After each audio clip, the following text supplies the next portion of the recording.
Som. Bom dia, povo do Senhor. Eu vou pedir com muito carinho, com muito amor, que os irmãos pudessem encerrar as portas lá no fundo, para que nós pudéssemos adorar a Deus na beleza da sua santidade e no silêncio da adoração. Deixa eu fazer uma pergunta para você. Qual a melhor maneira de você ajudar alguém? Existem várias maneiras. Logicamente, se primariamente a pessoa precisa de uma ajuda material, você deve ajudá-la materialmente. Se a pessoa precisa de uma assistência na sua doença e você pode encaminhá-la, ajudá-la, você deve fazer isso. Se a pessoa precisa ajudar os seus filhos na educação e você pode ajudar, você deve ajudar. Durante 6 anos, tive o privilégio, quando pastor na Igreja Central de Curitiba, nós tínhamos um lar de meninas, criancinhas de 2 a 12 anos, que ficavam sob a custódia legal de um orfanato no Jardim Pinheiros. Qual era a nossa função? Dentro da lei, junto com todos aqueles que demandavam a responsabilidade sobre aquelas crianças, de até os 12 anos, uma vez que elas não tinham mais condições de estar com os pais biológicos, se é que existissem pais biológicos, elas deveriam ser encaminhadas até os 12 anos para adoção, ou depois elas iam para uma outra instituição já na adolescência, para a adolescência, o que era muito preocupante. E nós trabalhávamos incansavelmente para encaminhar aquelas crianças. Muitos milagres aconteceram, mas com o passar do tempo foi ficando uma garota chamada Emily. E por alguma razão, que só Deus sabe, ela foi ficando, e estava chegando o tempo para que ela fosse levada a uma instituição para adolescentes. E eu não queria aquilo. Ela estava me entregue a Jesus. E nessa época eu já era pastor do UIASP, aqui o atual UNASP Hortolândia. E um querido casal, a Karen e o Roberto, aqui de Sumaré, que frequenta ali em Hortolândia, me procuraram, falando da vontade de adotarem uma criança, um bebê. Eu falei, vocês não vão adotar uma criança, vocês vão adotar uma quase adolescente. E eu orei a Deus e fiz um apelo para eles, e orei a Deus para que eles gostassem da Emily. E nós fomos a Curitiba, e eles conheceram a Emily, adotaram a Emily. Hoje a Emily faz faculdade na PUC, tem o seu próprio carro, já viajou para o exterior. E um dia eu estava ali no IASF, depois que eu fui enviado como secretário para a associação em Sorocaba.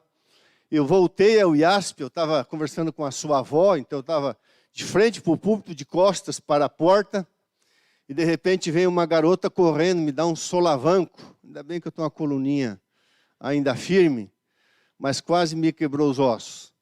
Ela estava tão feliz, na época com 15 ou 16 anos, ela pulou no meu pescoço, que eu a conhecia desde garotinha, me abraçou e disse, obrigado, porque hoje eu tenho um pai, uma mãe e uma família.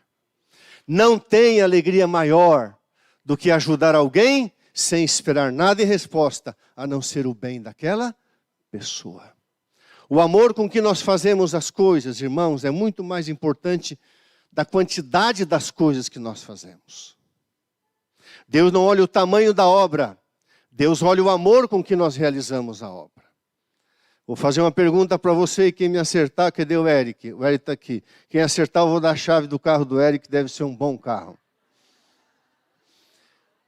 Quando os fariseus estavam chegando com as suas ofertas, e eles pegavam as notas de 100, 200 reais, vamos dizer assim, um shekel em Israel é a mesma coisa que R$1.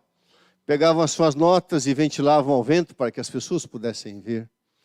E de repente chega ali, você conhece a história, aquela pobrérrima viuvinha e coloca 2 centes real ou 2 centos de dólar que não dá para comprar absolutamente nada. O céu observou aquela atitude e disse: essa mulher deu mais do que todos. Agora eu vou te dar 3 oportunidades. Por que ela deu mais do que todos?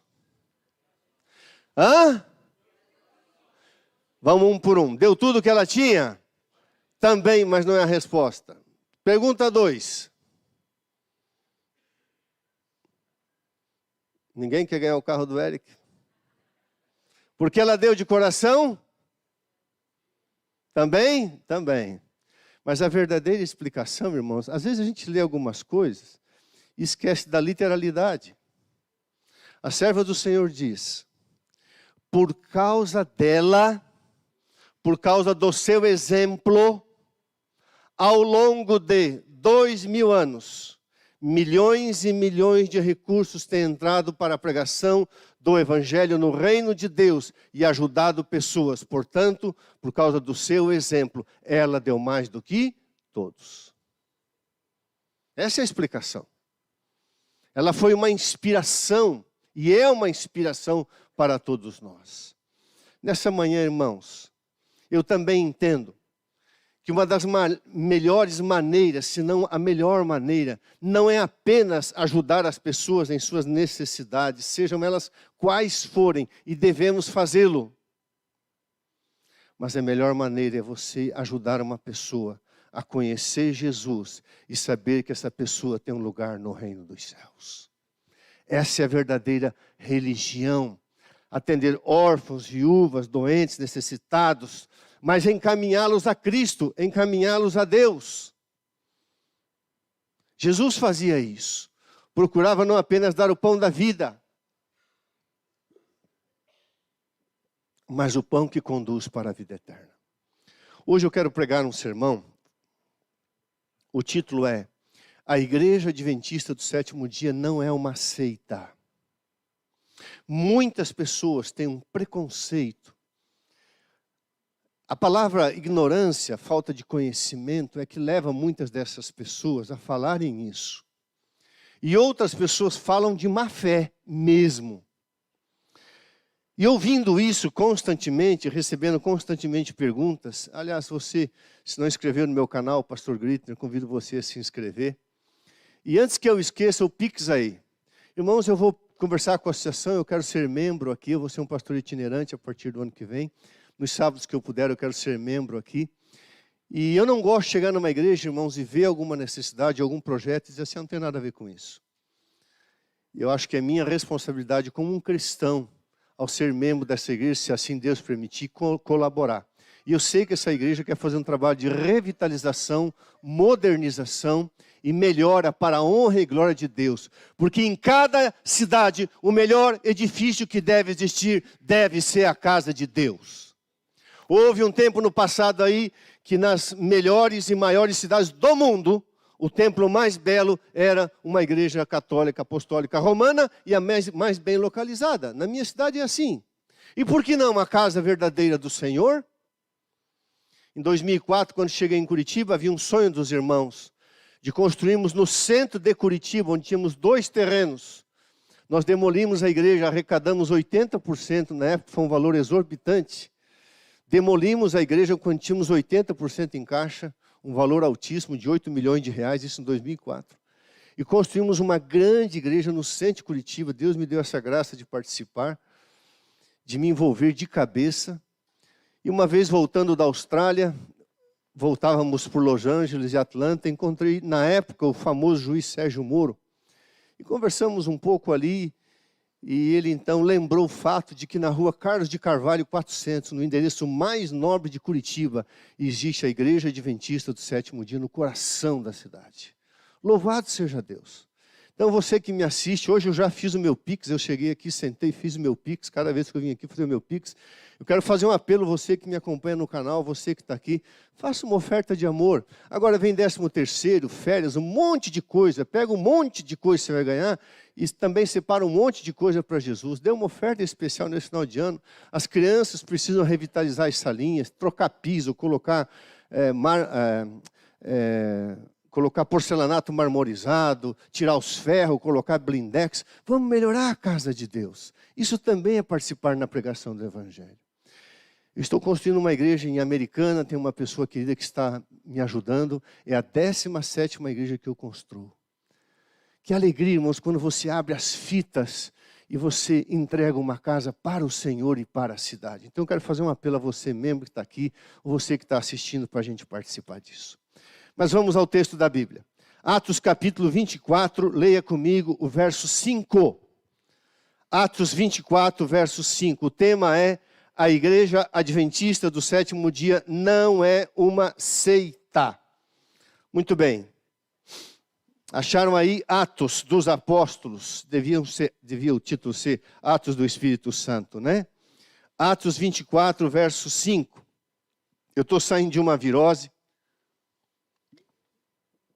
Noites mal dormidas. Esse tempo machuca muita gente, né? Atos 24, verso 5. Pode aumentar o retorno para mim? Estava bom o retorno, viu?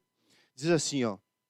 Porque, tendo nós verificado que este homem, Paulo, é uma peste e promove sedições entre os judeus esparsos por todo o mundo, sendo também o principal agitador, agora ficou bom o som, agitador da seita dos nazarenos. Jesus foi acusado de herege. A igreja que Jesus fundou, que primeiramente tinha o nome O Caminho, foi acusado de uma igreja herética. Depois de Antioquia, como os cristãos viviam como Cristo, foi denominado cristianismo, seguidores de Cristo, os que imitam a Cristo. Mas sempre, irmãos, os verdadeiros filhos de Deus, desde os profetas, eram renegados a um plano de pessoas contrárias à verdade quando eram verdadeiros. E isso aconteceu com Jesus Cristo. E nós vamos estudar um pouquinho assim, até de uma forma um pouco mais didática do que sermonária, essa parte tão importante. Paulo foi acusado perante o Sinédrio. O que era o Sinédrio? O Sinédrio era o Senado judaico, mas era uma instituição civil, política e religiosa. O Sinédrio decidia tudo sobre a vida da pessoa, tanto em questões de fé, em questões civis, familiares, bens materiais. Era o tribunal civil e religioso de Israel. Na época dessa acusação perante o Sinédrio, o sumo sacerdote que dirigia o Sinédrio também na parte religiosa era Ananias. E ele então chamou um camarada muito eloquente, como se fosse um promotor, chamado Tértulo, e acusava Paulo de rebelião, agitação, sedições, alvoroço, arruaça, conflito, distúrbio, insurreição e levante. Contra quem? Contra duas seitas. Haviam duas seitas na Bíblia, não vou ler todos os textos, a seita dos fariseus e a seita dos saduceus. Por quê? Interessante, irmãos, a ignorância das pessoas. A palavra seita, heresis, significa facção, partido, dogma ou heresia. Seita e heresia é a mesma coisa. Um partido, uma facção é uma seita. Então havia a facção política religiosa dos fariseus e a facção religiosa dos saduceus. Eram seitas e eles se autodenominavam seitas e eram da seita. Era uma facção. E agora, para misturar também as coisas de Deus, dizendo, não, eles também são uma facção. Também são um grupo faccioso, contrário às tradições e às verdades que, especialmente o judaísmo tradicional, pregava. Seita, em grego, heresis ou haireses, depende como você lê, facção, partido, dogma, heresia. Eu vou apenas citar em Atos 5,17, a seita dos saduceus não acreditavam na ressurreição. Em Atos 15, verso 5, a seita dos fariseus criam na salvação através da linhagem abraâmica e através das obras, especialmente a circuncisão. Quem não era circuncidado não era salvo. Tanto a seita dos fariseus como dos saduceus acusava os primeiros cristãos de seita dos nazarenos, e o caminho de Jesus chamavam seita. Irmãos, o que é uma seita? Segundo a palavra original, no contexto religioso, é seguir uma heresia, uma mentira, uma inverdade e tornar dogma, verdade, aquilo que os homens inventaram contrário à palavra de Deus. Tudo que são filosofias humanistas, que não tem nada a ver com a revelação, são heresias, portanto, são seitas. Hoje, os acusadores modernos dizem que a Igreja Adventista do Sétimo Dia é uma seita, ou seja, segue heresias. Eu acho interessante. Irmãos, a palavra reverendo é um título divino. Jamais deve-se chamar um homem de reverendo. Só merece reverência quem é Deus. Deus é digno de toda honra, glória, louvor e reverência. Eu não devo me reverenciar perante seres humanos. Eu reverencio perante o Senhor. Mas um camarada aí já idoso, que se intitula reverendo, gravou um áudio, uma palestra, e nessa palestra ele cita várias citações bíblicas fora do contexto, várias não, uma ou duas citações em cada ponto, e vários textos descontextualizados do dom profético, afirmando que o adventismo é uma seita. E eu gostaria de dizer para esse irmãozinho, que primeiramente herege aquele que se autodenomina reverendo. Não existe denominação para um ser humano ser chamado de reverendo, a não ser Deus. Um servo de Deus deve ser chamado de pastor, aquele que serve o rebanho e cuida das ovelhas. Jesus gostava de se autodenominar o Filho do Homem. Jesus se identificava com a humanidade, sabia quem era, é Deus, sempre foi Deus, sempre será Deus, mas ele gostava de chamar o Filho do Homem na sua humilde humanidade. Eu vou citar aqui 11 acusações, tanto verdadeiras quanto negativas, mentirosas, deste reverendo que não deveria usar esse título por ser um título de Deus. A Igreja Adventista do Sétimo Dia crê que o arcanjo Miguel de Judas 9 é Jesus. É verdade? Irmão, Jesus veio ressuscitar Moisés e disputou. Quem pode disputar alguém no campo da morte a não ser Deus? E o próprio nome Miguel significa aquele que é Deus. Eu não entendo uma pessoa que fez teologia e é já uma pessoa madura, não ter a consciência nem da palavra original no grego. Miguel, quem é Deus? Quem é como Deus? É um título dado a Deus. Deus tem vários nomes na Bíblia, você sabe, El Shaddai, Adonai, Elohim, vários nomes. E um dos nomes de Deus no grego é aquele que é Deus, Miguel. E nós somos acusados de acreditar que Miguel é Jesus. Agora, irmãos, um anjo pode ressuscitar um ser humano? Só Jesus pode ressuscitar Moisés. Como que isso é uma heresia? Isso é uma verdade bíblica, uma acusação falsa e leviana. A Igreja Adventista crê que as obras fazem parte meritórias para a salvação. Mentira.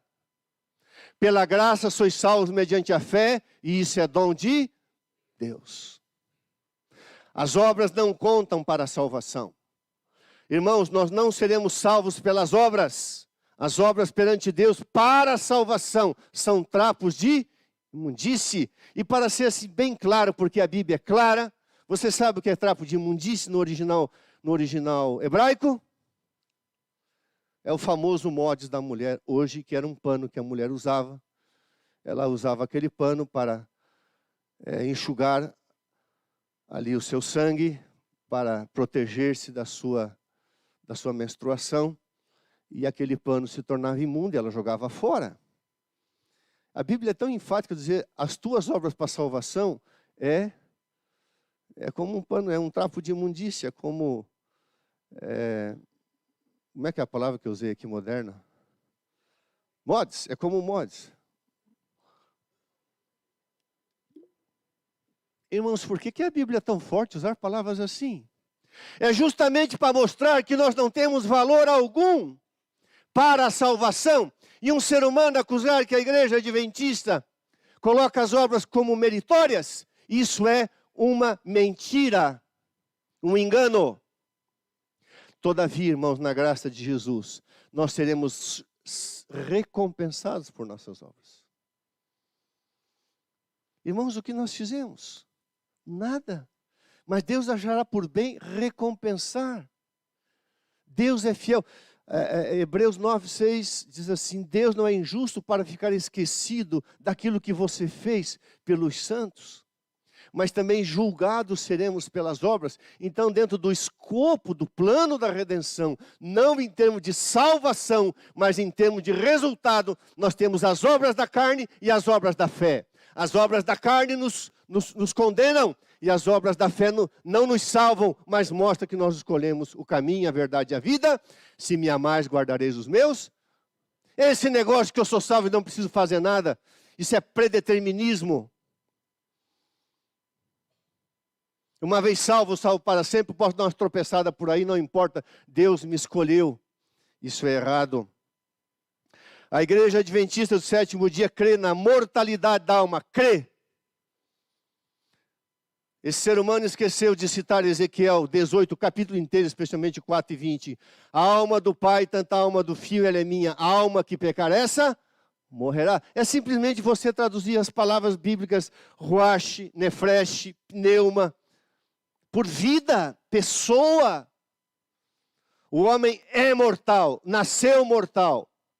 Aliás, nasceu, foi criado imortal. Passou a ser mortal e voltará a ser imortal. Todavia, ele é mortal. O homem peca, o homem morre, e o homem vai para o pó e volta para o Deus, o fôlego de vida. Deixa eu fazer uma pergunta para você. Deus cria Adão e Eva do pó da terra. Faz aquele boneco ali da matéria. Você sabe que se você pegar um punhado de terra e uma porção de tecido humano, levar para o laboratório, você vai descobrir uma coisa. Hoje de manhã eu comi banana, aveia, maçã Fuji, 3 por dia, pêssego, pão e mel lá da minha terra.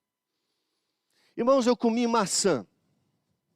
A maçã veio da onde? Da terra.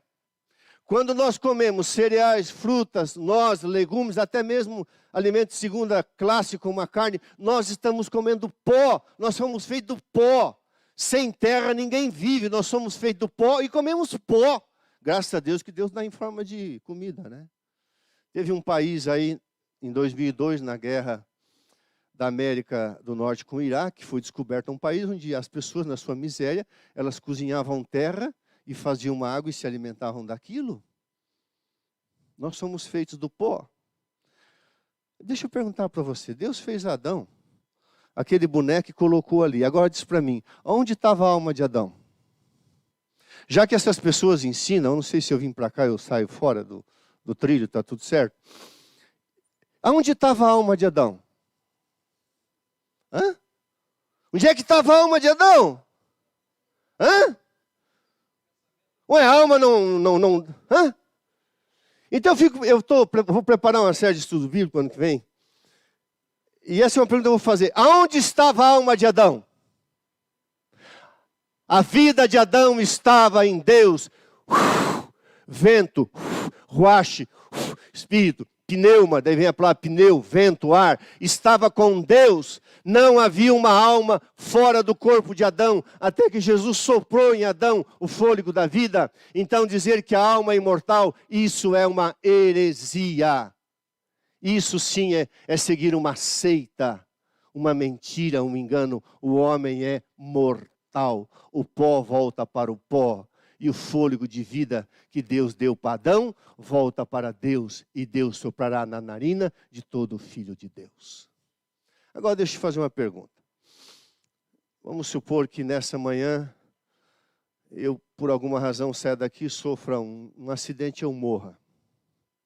O meu corpo vai para o cemitério. Eu não gostaria de ser cremado. A matéria vai se decompor.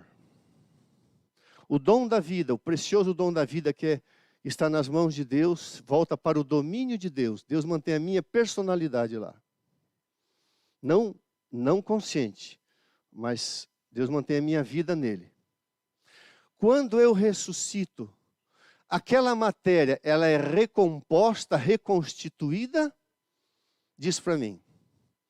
O que é que acontece, irmão querido, com o meu corpo que virou pó? Irmãos, é uma das coisas mais lindas da Bíblia. Deus não vai reconstituir o pó. A Bíblia diz, um corpo novo lhe será dado. Uau! A mesma personalidade, os mesmos traços, logicamente glorificado. A mesma pessoa, mas um corpo novo. Não esse corpo que pega a virose, esse corpo que passa noites mal dormidas, que pega a Covid, que adoece. Irmãos, tudo que foi, guarde isso, tudo que foi infectado e afetado pelo pecado não vai entrar no céu. O nosso corpo será novo. Todavia, os que estiverem vivos serão glorificados e também terão uma nova matéria. Então algumas pessoas ficam com esse romantismo. Ah, meu cachorrinho. Ficam adorando mais cachorro do que Jesus. Ah, meu gatinho. Não sou nada contra você amar o teu gatinho, mas o teu cachorrinho. Mas não se preocupe, você tem um vira-latinho desse tamanho, Deus vai te dar um cachorro do tamanho dessa igreja. Você vai ter outro cachorro. Eu acho que Deus, no seu amor, vai dar um cachorro igual para você não ficar aí triste. Mas o cachorro foi infectado pelo pecado, não vai entrar no céu. Os animais não vão ressuscitar. Eu já vi um pastor, para agradar uma grande igreja, encheu de animaizinho lá na frente, fez um culto aos animais. Que aberração, irmãos. Traga o seu bicho para a igreja, traga o seu animalzinho para a igreja para adorar a Deus. Que blasfêmia! Que blasfêmia! Se você for aos Estados Unidos da América do Norte, e você mandar fechar todas as lojas que tratam de bicho, um ano, dá para acabar com a fome infantil em um ano. Um ano! 86 bilhões de dólares são gastos com animais domésticos, enquanto milhões e milhões e bilhões de crianças passam fome no mundo. Nós estamos com a visão equivocada. Bicho passou a ser ser humano e ser humano passou a não ter valor. As pessoas gastam fortunas com hospitais, internação, tem até motel para cachorro, tem tudo. Mas um pobre necessitado está andrajoso na rua, a gente não, precisa comprar a raçãozinha de R$290 para o meu cachorrinho. Estamos com os nossos valores equivocados. A igreja adventista crê que só eles serão salvos. Mentira! A Bíblia diz, eu tenho outras ovelhas que não são deste aprisco da verdade. A mim me convém congregá-las. Um dia haverá um só rebanho e um só pastor. A massa do povo de Deus está em todas as denominações. Milhões de pagãos entrarão no céu sem nunca ter ouvido falar o nome de Jesus. Não tiveram oportunidade. A Bíblia diz, Deus conhece os que lhe pertencem. Deus conhece os seus. A igreja adventista sétimo dia prega a verdade, sim. Salvação pela graça, obediência por amor. Cremos na volta de Jesus, mas não cremos que só nós somos salvos. Essa mentira levantada por esse reverendo, que é um irreverente, não deveria ser levada em conta. A igreja adventista do sétimo dia crê na santidade do sábado, sim.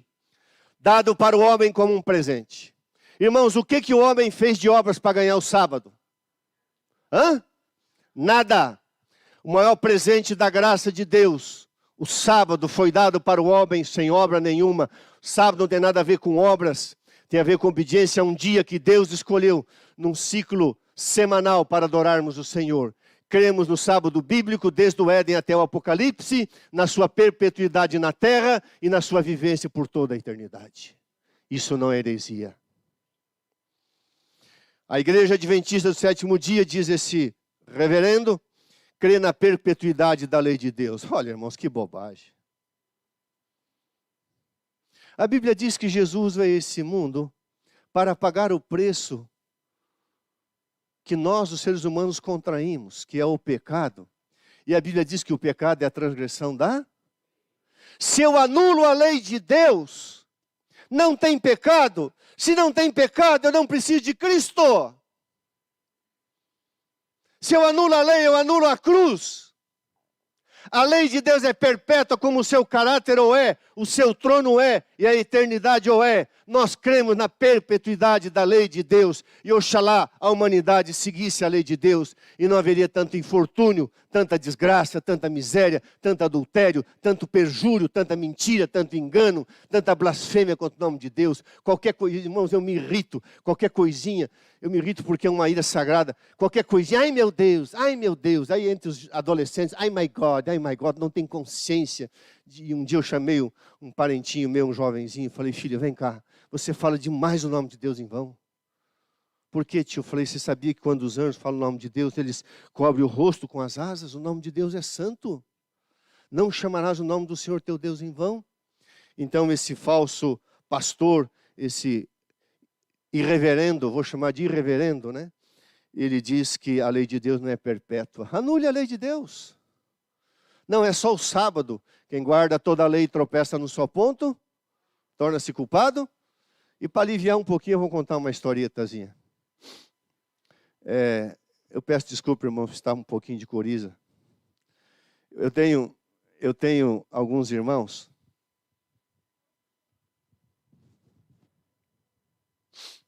Eu tenho alguns irmãos que são caminhoneiros. Nós somos em 8. E 2 dos meus irmãos, na época, estavam afastados de Deus, viajando pelo Nordeste, Norte. Finalmente pararam na sexta-feira para guardar o sábado, numa cidade em Goiás. Sem lição, sem Bíblia, sem nada. Nascidos e criados na igreja, batizados, mas infelizmente estavam afastados. Aí viram no painel, num caminhão de um senhor, Bíblia, lição, inário. E viram aquele senhor estudando a lição sábado de manhã. E os meus irmãos morrendo, mas morrendo de vergonha. Botaram uma cera no rosto e foram lá. Ô irmão, bom dia. Era um nordestino. Bom dia, meu irmão. Feliz sábado, Deus abençoe. Oh, muito prazer. Nós também somos da igreja, estamos um pouco afastados. Eu sou um cristão fiel. Eu, sexta-feira à tarde, às 3 horas, eu paro o caminhão, eu limpo o caminhão, eu faço a minha janta, eu arrumo tudo, eu vou ler minha Bíblia, e eu devolvo meu dízimo, minha oferta, e foi. E meus irmãos quase se enterraram ali, de vergonha. Aí conversa vai, conversa vem, mas só tem um problema, irmãos. Meu único problema é a mulher. Não consigo viver sem mulher. Então eu pego umas, como é que eles falam no Nordeste, as pessoas, as mulheres? Umas quengas. Eu pego de vez em quando uma quenga aqui ali, porque ninguém é de ferro, né? Mas sou fiel. Aí meus irmãos disseram, bom, a gente não faz nada do que ele faz, mas também não pega a quenga. Então não adianta, irmãos. Assim é a lei de Deus.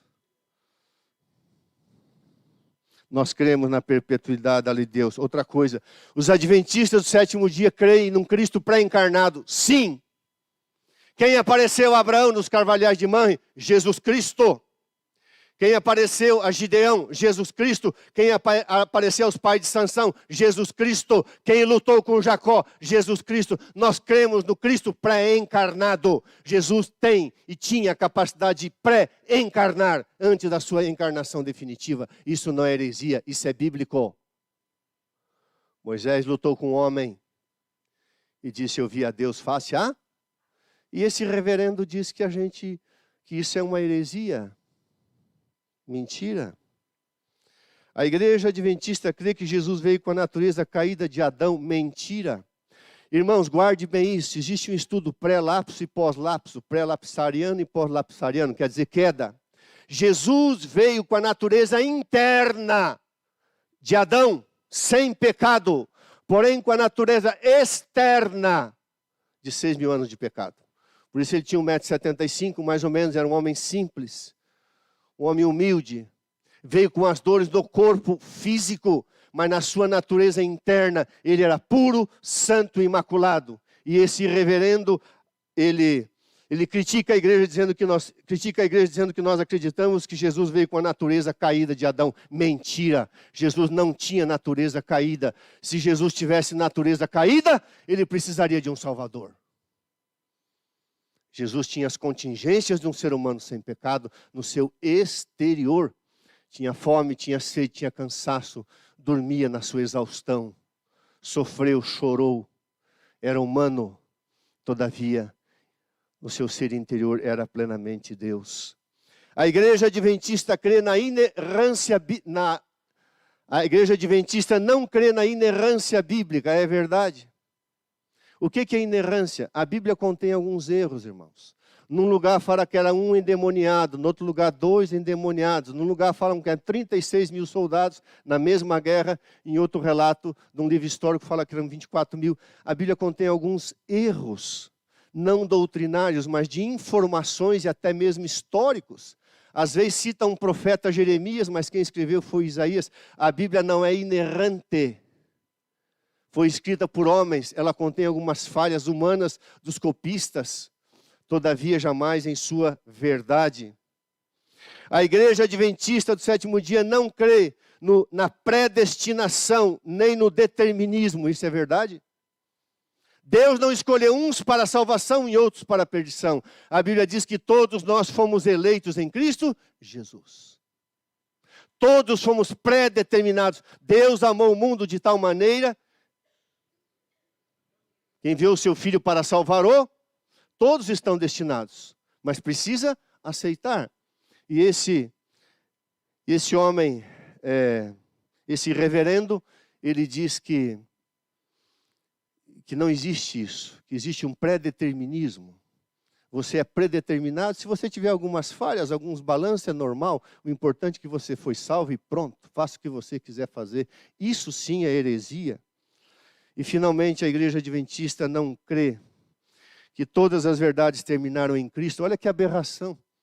É lógico que não acreditamos que todas as verdades terminaram em Cristo. Jesus disse, vocês farão obras maiores do que eu. Não no sentido de poder, mas de extensão. Jesus escreveu alguma epístola? Paulo escreveu 13. Jesus fez um sermão e batizou 3.000, depois 5.000 pessoas. Pedro fez. E as verdades, lógico, irmão, todas as verdades começam em Cristo, passam por Cristo, seguem por Cristo, mas a revelação de Deus é progressiva, quer dizer que o que Jesus falou termina ali, e os ensinos de Paulo, Pedro, João e o Apocalipse. Então, esse irreverendo homem, ele diz que nós devemos acreditar que tudo terminou em Jesus, a revelação máxima. Jesus é a revelação máxima de Deus, mas não é a revelação final de Deus. Ele é a revelação plena de Deus, mas com desdobramentos. Por isso que ele aparece a João em Atos, diz, escreve. Ele continua sendo autor das suas revelações. Então, esse referido irmão faz uma palestra uma palestra errática, uma palestra que se autodenomina verdade. Ele usa 1 ou 2 textos da Bíblia, foge dos demais, e a maioria das suas citações de refutação são do dom profético fora do contexto. Usa Ellen White sobejamente, de uma forma distorcida, para fazer citações parciais e defender suas acusações. Indo mais para frente, irmãos, o que segue a igreja adventista do sétimo dia? Não esqueça que a igreja adventista do sétimo dia é uma igreja reformada, protestante. Segue na linha de Wycliffe, John Huss, Savonarola, Carlos Wesley, John Wesley, antes disso Lutero, Zwinglio. Nós viemos dessa linhagem, é uma sequência do que Deus começou.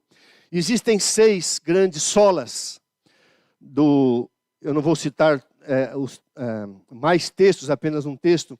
Existem 6 grandes solas da reforma protestante que são verdadeiras. Primeira sola, que significa em latim somente. Sola Escritura, Somente as Escrituras, Lucas 24, 27, começando por Moisés, passando pelos profetas, citava o que constava em todas as Escrituras. Só a Bíblia e somente a Bíblia. A Igreja Adventista do Sétimo Dia não tem uma doutrina que não seja bíblica. Nós não temos doutrina em cima de escritos do dom profético. O dom profético faz parte do corpo doutrinário da palavra do Senhor, mas nós não acreditamos em doutrinas fundamentadas por homens, a não ser que foram inspirados pelo Espírito Santo. Só a Escritura, só a Bíblia é suficiente. Toda a Escritura, a Bíblia totalmente. 2 Timóteo 3, 16 e 37, toda a palavra de Deus é inspirada. Solos Cristo, somente Jesus Cristo, Atos 4,12. Não há nenhum outro nome entre os homens pelo qual importa que sejamos salvos. Sola gratia. Somos salvos somente pela graça, Efésios 2, 8 a 10. E somente pela fé, o mesmo texto. Sola gratia e sola fé. E ultimamente, soli Dio glória. Somente a Deus honra, glória, louvor e poder. Chamar ser humano de reverendo é uma hereses. Isso sim é seguir uma seita, uma mentira. Irmãos, nós cremos em 6 grandes doutrinas gerais. A doutrina de Deus, a doutrina do homem, a doutrina da salvação, a doutrina da igreja, a doutrina da vida cristã e a doutrina dos eventos finais, que eu mais gosto, é a escatologia bíblica, que é a verdade presente. Dentro da doutrina de Deus existe a crença, a parte autoritativa e normativa da Bíblia, Novo e Velho Testamento. A Trindade, Deus Pai, Deus Filho e Deus Espírito Santo. A doutrina do homem, a sua criação, a sua natureza pré-queda e pós-queda, pós-lapso e pré-lapso. A doutrina da salvação, o grande conflito cósmico. Irmão, se você não crê no grande conflito cósmico, se você não tem um quadro, você não tem uma moldura para colocar o início, os acontecimentos, para finalizar a história, você vai terminar onde? O grande conflito cósmico é uma moldura onde se desenvolve o plano da queda e da redenção. Nós cremos no grande conflito. A doutrina da encarnação, vida, morte e ressurreição de Jesus. A experiência da salvação, crescimento em Cristo. Então a doutrina da igreja que está inserida, o remanescente, a sua missão. A igreja fundada por Jesus Cristo. A unidade do corpo de Cristo, o batismo, a Santa Ceia, os dons e ministérios espirituais, presente na igreja de Gênesis a Apocalipse. O dom profético na igreja apocalíptica, o testemunho de Jesus. A doutrina da vida cristã, a santidade, sagracidade e perpetuidade da lei de Deus. A santidade e perpetuidade eterna do sábado, a fidelidade do cristão, a conduta cristã e a família e o matrimônio. E a doutrina dos eventos finais, ou a escatologia bíblica, que envolve o ministério sumo sacerdotal de Jesus no santuário celestial. A segunda vinda de Cristo em glória. A morte e a ressurreição dos seres humanos, seja na primeira ou segunda ressurreição. O milênio no céu, o fim do pecado e a nova terra. E agora finalizando, irmãos. Toda a igreja, e agora eu vou falar com autoridade bíblica. Toda a igreja que crê na imortalidade da alma, na imortalidade humana, não crê na palavra de Deus, portanto é uma seita. Toda a igreja que crê na imortalidade da alma é uma seita, porque crê numa heresia. Toda a igreja que crê no dia pagão, o domingo como dia santo, não crê na palavra do Senhor, portanto é uma seita. Isso sim é uma seita, uma heresia. Toda a igreja que não crê na santidade e perpetuidade dos 10 mandamentos, na santidade do sábado, não crê na palavra de Deus, portanto segue uma seita. Toda a igreja que não crê na volta literal, pessoal, visível de Jesus Cristo, não crê na palavra de Deus, portanto crê numa seita, numa heresia. Toda a igreja que não crê no ministério sumo sacerdotal de Jesus no santuário literal no céu, não crê na palavra de Deus, portanto é uma seita. Toda a igreja que não crê no grande conflito cósmico em andamento do seu final, vitorioso em Cristo, conforme está descrito na palavra de Deus, segue uma seita. Toda a igreja que não crê na revelação da palavra de Deus é uma heresia. portanto, uma seita. Todos aqueles que acusam a igreja adventista do sétimo dia de seita, fariam bem em solicitar que não fossem chamados de reverendos, apóstolos, profetas, reveladores. Nenhum homem, irmãos, depois do ministério apostólico, teve a autoridade de receber o nome de apóstolo. Nenhum homem teve a autoridade de Deus de ser chamado de reverendo. E eu acho engraçado uma coisa. Vocês podem até se escandalizar. Eu só acreditei quando fui levado lá. Você já viu essa mania que tem agora? Deus me revelou. Ah, Deus me revelou isso, Deus me revelou aquilo. Ok. Se Deus te deu um insight espiritual, e eu creio na providência de Deus, então você vai à Bíblia e você olha para a Bíblia, está de acordo com a Bíblia, ok. Mas numa cidade, que eu não vou mencionar o nome, que eu trabalhei no ano 2000, até 2003, havia uma igreja chamada Noiva de Cristo. E quando o ancião me falou, eu falei, eu não acredito nisso. Não é verdade, pastor. Então ele me levou e me mostrou, e eu tive um pouco de acesso a essa situação. Segundo esse santo homem de Deus, chamado o Revelador, esse revelador tinha recebido uma visão, uma revelação de Deus, que para que o casamento fosse santificado, a primeira noite de núpcias tinha que ser com ele, para que a esposa recebesse o Espírito Santo. Irmãos, por favor, eu não aceito isso, tá? Deus me livre. Ah, Deus me deu uma revelação. Deus me deu uma revelação. Irmãos, está tudo revelado na palavra do Senhor. Ah, eu sou um apóstolo. Ah, eu sou um profeta. Ah, eu sou um reverendo. Isso são heresias e hereges. Ai daquele que bota um negócio em cima da cabeça e fala, eu sou apóstolo. Apóstolo do quê, irmãos? Ah, eu sou um revelador. Revelador do quê? Você quer ultrapassar a revelação de Deus? Ah, eu sou o representante de Deus na terra, o Papa. Mentira, o representante de Deus na terra é o Espírito Santo. Quer tomar... Irmãos, tem certos seres humanos que consciência não tem, parece que estão bêbados. Toma o lugar dos apóstolos, só ele pertence. Toma o lugar, chamam-se profetas. Chamam-se reveladores e representantes do próprio Deus na terra. Assume o lugar de Deus Pai, Deus Filho e Deus Espírito Santo. Isso é heresia. Isso é blasfêmia. Isso é seguir seita. Seita é seguir, vou terminar. Seita é seguir tradições humanas e instituições antibíblicas. Jesus disse, errais não conhecendo a palavra de Deus, nem o poder do Senhor. Jesus foi acusado de ser um herege e ter fundado uma seita. A seita dos nazarenos, depois a seita do cristianismo. Eu sei que o sermão hoje foi mais uma palestra, quase. Mas é interessante, irmãos. Todo seguidor de Deus, após a entrada do pecado, foi acusado de estar errado. Abel, Abraão, Jacó, José, Daniel, Jeremias, Ezequiel, todos. Os apóstolos, a igreja primitiva, a igreja que passou pelo período de 1260 anos.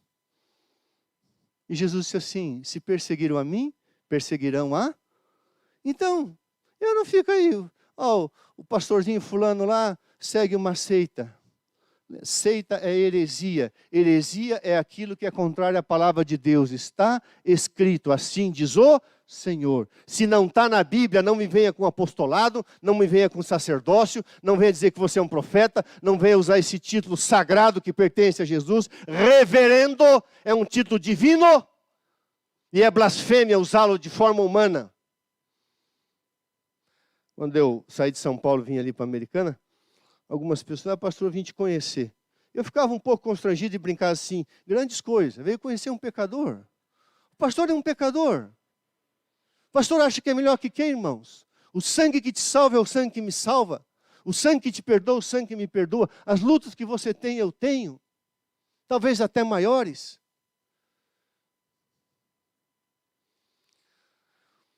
Na década de 69, aliás, exatamente no ano de 69,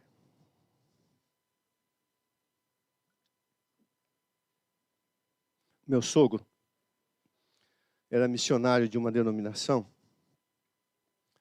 Chegou um vendedor de livros, e ele não estava em casa, e foi no vizinho e vendeu uma série, O Grande Conflito, em 4 volumes, na cidade de Bom Sucesso, do Paraná. Aquele cristão achou que aqueles livros eram heresias. Meu sogro chegou e disse, você que gosta de ler tudo, lê esse.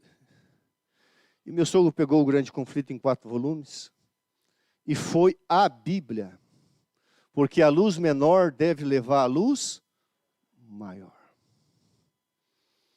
Ellen White, antes de descansar, levantou a palavra de Deus. Suas últimas palavras na assembleia, na última assembleia que ela participou, ela diz, recomendo-vos este livro. Meu sogro estudou a Bíblia, à luz dos textos que haviam naqueles volumes, aceitou a verdade porque ele seguia heresias, sofismas, mentiras, enganos, seguia seita. Seita é tudo aquilo que é contrário à palavra de Deus. Não preciso repetir para você o que eu já falei aqui. Quem crê na imortalidade da alma, na santidade do domingo, é um herege e segue uma seita. E pronto. É assim que a Bíblia diz. Não existe na Bíblia imortalidade da alma e nem a palavra domingo. Você sabe disso? Todos os dias da Bíblia são numéricos, com exceção de sexta-feira, que é Parasceve, dia da preparação.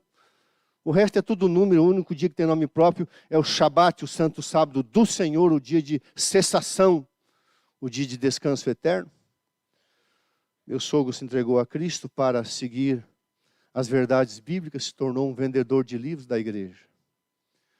Depois ele foi cuidar de um grupo de missionários no Paraná, no estado de São Paulo. 5 filhos, foi levado para a cidade de Joaçaba, no Mato Grosso do Sul, Santa Catarina. A sua filha mais velha foi colportar em Florianópolis. Deus estava transformando a minha vida aos 20 anos, eu a conheci. E naquela semana o meu sogro, naquele ano, no mês de outubro daquele ano de 1987, meu sogro tirou uma semana de férias. Era um homem simples, humilde, extremamente trabalhador, leitor assíduo, um autodidata, um estudioso da Bíblia, um pregador do Evangelho. E ele queria me conhecer um pouco melhor, porque eu estava com planos de casar com a filha dele, como de fato casamos. E ele ficou lá em casa. E naquela semana, o pastor Wilson Sarli reuniu a comissão diretiva da associação, e com o apoio do pastor Hélio Carnassale e do pastor David Ana, que eram seus líderes diretos, meu sogro, com quase 50 anos, foi convidado a ser um pastor, sem ter feito teologia formalmente, pelo seu caráter espiritual. E lidera o distrito de Lages. Isso foi uma terça-feira. Eu vi aquele homem, irmãos, eu ficava no beliche em cima e ali embaixo, um pequeno apartamento que eu tinha, no outro quarto ficava a minha irmã. Aquele homem acordava a partir das 2, 3 horas da manhã, embaixo de um lençol, dizendo para Deus, eu não sou digno de ser um servo da igreja de Jesus Cristo como pastor. Não se arrogava o título de profeta, nem de apóstolo, nem de reverendo e nem de revelador, mas um seguidor do Senhor como um pastor. Foi pastor em Lages, caçador, foi ordenado ao ministério São Miguel do Oeste. Foi para Araranguá, Braço do Norte, depois foi trabalhar em Naviraí, no Rio Grande do Sul, e finalizou seu ministério em Campo Largo, no Paraná. No final do seu ministério, descobriu um linfoma, e durante 13 anos ele tratou do linfoma. Estava a doença aparentemente acomodada, mas alguns dias atrás meu sogro, ele por um descuido entrou num trevo e houve uma pequena batida, não muito forte, mas bateu num caminhão e no carro, e parece que aquela Aquela batida mexeu muito com a mente dele, só Deus sabe o que ele foi internado. E quando ele foi levado para o hospital, a primeira coisa que ele colocou num carro foi uma caixa de grande conflito. Enquanto ele fazia os exames, a minha querida sogra pulverizou o segundo andar do hospital evangélico em Sorocaba. Eu fui visitá-lo. O câncer estava sob controle. Ele disse: Gilson, por favor, eu não tenho mais livro. E eu coloquei 2 caixas de livro no carro. Ele voltou para casa em Tatuí, passou mal, voltou para o hospital. Nós corremos para o hospital e no caminho recebemos a notícia que ele tinha falecido. Apenas 79 anos. Irmãos, qual o sentido de que se o meu sogro nesse momento estivesse consciente lá no céu, vendo a sua querida esposa, que é uma mulher de Deus, as suas filhas, 4 filhas e o seu filho que servem o Senhor, ele lá do céu consciente, vendo a sua família aqui, sofrendo com as mazelas pós-funeral, sofrendo com pós-luto, ou no luto ainda, pós-sepultamento. Seu corpo foi depositado num cemitério, jogado terra em cima. Você fica olhando aquela cena, e tem que ser assim, irmãos. A morte não é uma coisa bonita. Eu já assisti funeral, irmãos, deu vontade de ir embora. Os camaradas fazem uma festa, irmãos. Eu já vi revoada de 1000 pombos brancos de um ateu lá em Curitiba. Música de Roberto Carlos, chuva de pedras e o caixão desce para queimar. Para que enfeitar a morte? A morte é uma coisa feia, horrenda, odiosa. Ainda mais um ateu. Aí soltar lá, desculpa, não eram 1000, eram 100 pombos brancos. Uma revoada de pombos, música do Roberto Carlos. O caixão desce com flores, luzes, pérolas. Eu olhei, para que essa bobagem? Vai virar um punhadinho de cinza. Para que enfeitar a morte, irmãos? A morte não é bonita, não. Mas graças a Deus o meu sogro dormiu o sono dos justos, acreditando na manhã da ressurreição, e ele estará para sempre com o Senhor. Isso não é heresia. Não seguimos uma seita, seguimos a revelação da palavra do Senhor. E só um pouco mais Jesus vai voltar e tudo que está escrito se cumprirá, porque está se cumprindo diante dos nossos olhos. Por isso fica firme, fique firme, não abandone a verdade. Você que é adventista do 7º dia ou ainda não é, você não segue uma seita, você segue uma igreja fundada por Jesus Cristo e que cumpre fielmente, posto que imperfeita e frágil e débil é a igreja do Senhor Jesus aqui na terra, objeto do seu amor e supremo cuidado, a igreja por quem ele morreu. Jesus não morreu por uma igreja perfeita, Jesus está aperfeiçoando uma igreja para o céu.